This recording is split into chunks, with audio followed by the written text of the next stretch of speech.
With all auspicious blessings and grace of my Guru, His Holiness Paramahamsa Sri Nityananda Swamiji, I welcome you to this video. Relations and relationships.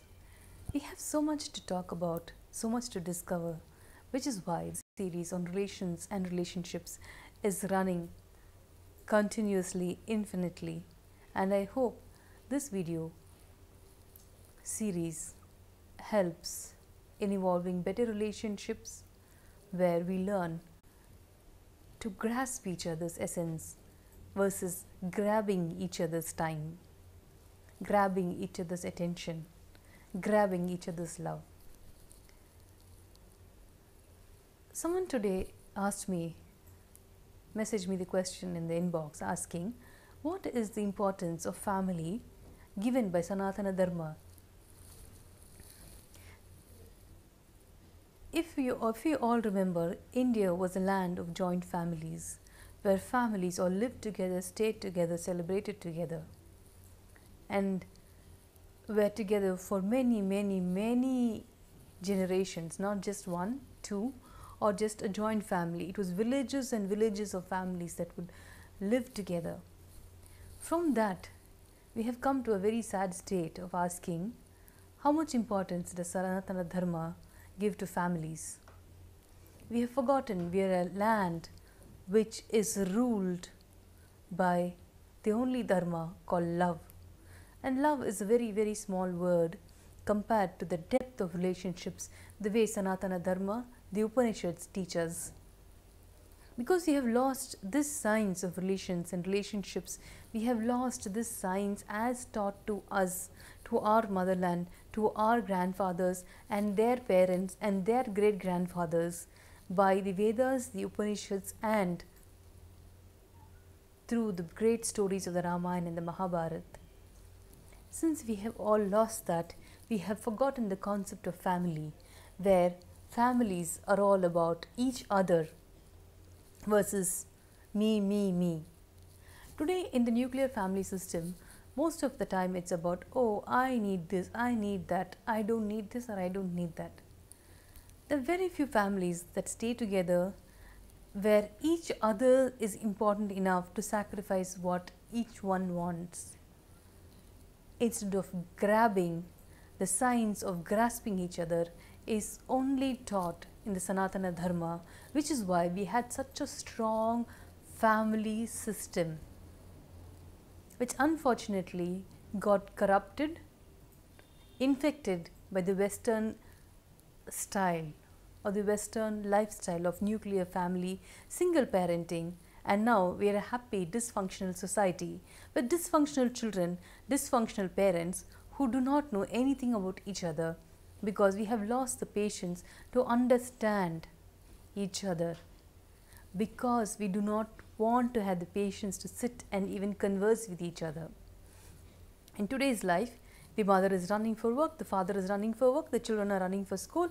When they all come back, they are again running to either network where they can get better promotions, or the children are running to only study and give more exams. Children have forgotten to play. Parents have forgotten to chill out. The only place I see where parents actually look as if they're chilling out is when they get together with friends.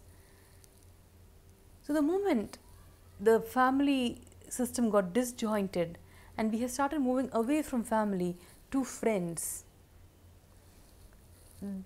the system of the family has started collapsing. Within the family, there is so much of distrust. There are many people who say, oh, I have better friends than I have better family. But how can it be when you do not trust your own family? Where on earth can you trust your friends from? When we do not have the patience, time to spend with our families, how do we have patience and time to understand our friends, to stand by when they need us, to understand the good, the bad, the ugly, to have and grasp the knowledge of the best things in the world?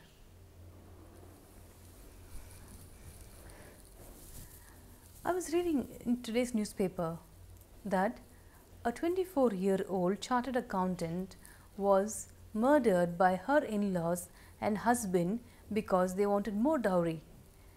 the girl's husband had already paid what they had already agreed upon, some X kgs of gold, some X amount of money, a car, all those things, and they've been married for 3 or 4 years now.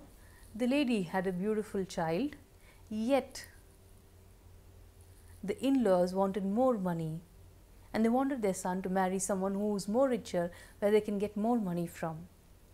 And they were torturing this child, a 24-year-old child, every day to get more and more money.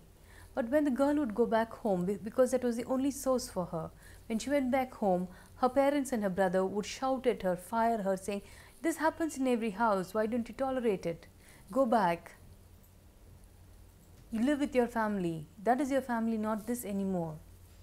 See how and finally the young girl, a young mother, gets killed.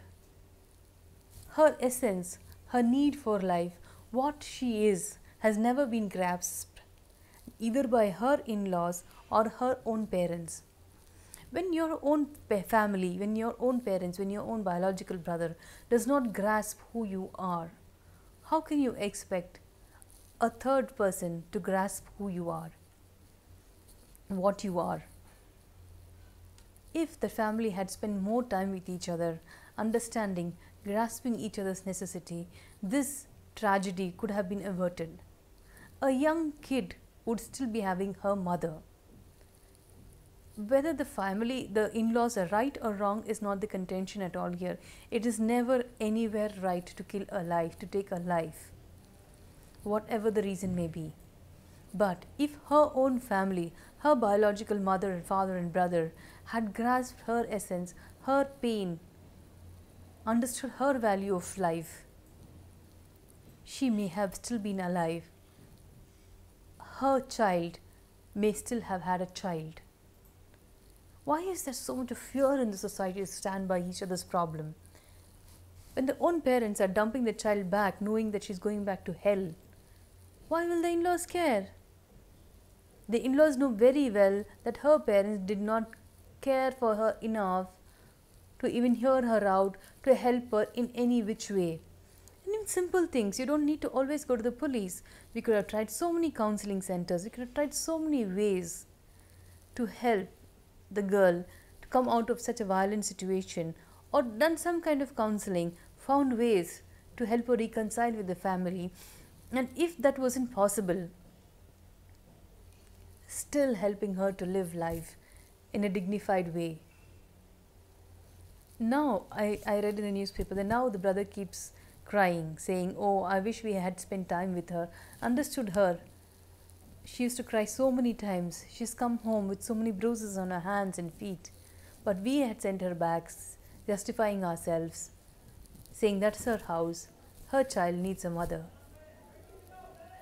But crying now over spilt milk or a lost life is as useless as anything in the world. Not only have they lost a sister and a daughter, a young child has lost its mother. This is all because of the grabbing mentality that we have. We are so afraid that if people come into our lives, they will grab some portion of our life. Instead, if we grasp their essence and absorb them into our life, it could be a new person, an old person, an enemy or friend. Of course, not people who do intentional harm to you, but there are many people in the world whom we can just grasp and they can become part of your family. That is what has been the crux of the teaching of Sanatana Dharma.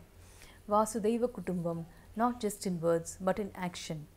We have not only lost the action, we have lost the essence and the spirit of it. Today, no relations or relationships actually last long because we are so quick to condemn the other person because of the fear that they are going to walk into our lives and grab or absorb or occupy some portion of our life. Instead, have the patience to understand the other person. Then your life will become richer just by grasping the essence of the person. For example, if you meet a new friend in a temple, or a new family member becomes a part of your family, like a daughter-in-law, a son-in-law, or anybody. Just talk to them and you will see they are such beautiful beings that you will be so joyful just by knowing them. Each and every person, as Swamiji says, has a good part in them. When you start identifying more and more only with the good part in you starts radiating.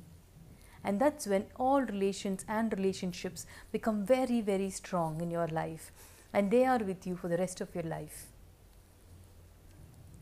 Most of the time, we tend to grab and run. Grab what the other person can give us and run before they tend to grab you. That is the way we run life. We make business deals with business people, with our relationships, with our own family, and finally with God. That is why nothing comes to a completion or a fulfillment in our life. Anytime you are faced with the fear that people may grab something of you or try to cheat you, make a list of whatever you feel that they are trying to cheat you of and identify how many of them are real, and whatever you feel is not real, drop them, and you will see you do not have any fears, just an illusion created around you by wrong thoughts, wrong cognitions. When you start doing this, you will start having more friends and absorbing more people into your life just for the joy of having them in your life, rather than looking at people as an utility. Today's relationships are all based on utility, how much someone can be useful to you. So when that factor comes in is when we tend to grab and run. Yes, there are times when in businesses we need people's help, support to negotiate, to make deals, to further our business. But beyond that, grasp that person, make him feel or her feel that he is an invaluable part of you, and you will see relationships will be more than hit and run. They will be there to stay, enriching your life and making your life so beautiful and so purposeful and so joyful. Life will no longer be boring. Life will be so colorful, you will feel it's worth living. You will never ever be depressed in your life. Just like some people have the hobbies of collecting books, collecting stamps, collecting coins. Try collecting people from an enriching and a causing aspect. But because of this continuous dysfunctional way of society, many of us have become strangers to ourselves. We ourselves don't know who we are. What is my good self inside of me? Do you know what is the good self inside of you? The very best image of you carry yourself with. What you would like people to think of you. If you do know that, please write to me and let me know if all your friends think of the same way of you. If not, what do they think of you? And we'll see how to correct that, so your good self is more and more reflected to others also, not just inside of you. And of course, the best way to come out of depression, loneliness, the withdrawal, and this habit of grabbing and running, to have complete and fulfilled relationships, I recommend that you do inner awakening, because this inner awakening is not just a program, it's a life transformational lifestyle which will walk you through the richest, the wealthiest, the greatest cognition of every human being. It will just not evolve your consciousness, but move you to the superconsciousness. It will be the jump from your consciousness to the superconsciousness. For example, many of you all know you are very good people, you are the most compassionate. But how do you express that? How do you make people see that you are a good people, you are a compassionate people, nice people, kind people? What action you need to take to do that, and how that action should be? From what space that action should be done? What should be the cognition behind such an action? There are many philanthropists who keep donating money all over the world. But if you ask people close to them, they all have something to say, which are not very complimentary. So there is a huge disconnect, if you see, between what they want to project to the world, what what people around them see as, and what they actually think.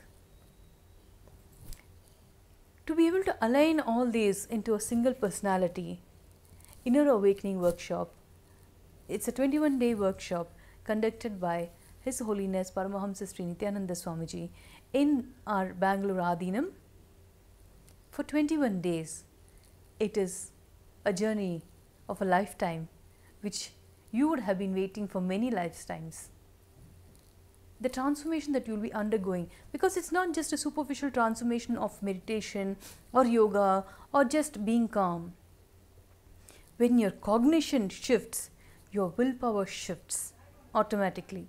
When the two most powerful things in your life shift, transform from a space of self-doubt, self-hatred, self-humiliation, self-revenge, or revenge to outside people, self-inflicting victim thoughts, to a powerful cognitions, then what you want in life, everything starts manifesting as a reality without any much hard work from your side, because your thoughts are so powerful, they can transform you, your life, and people around you.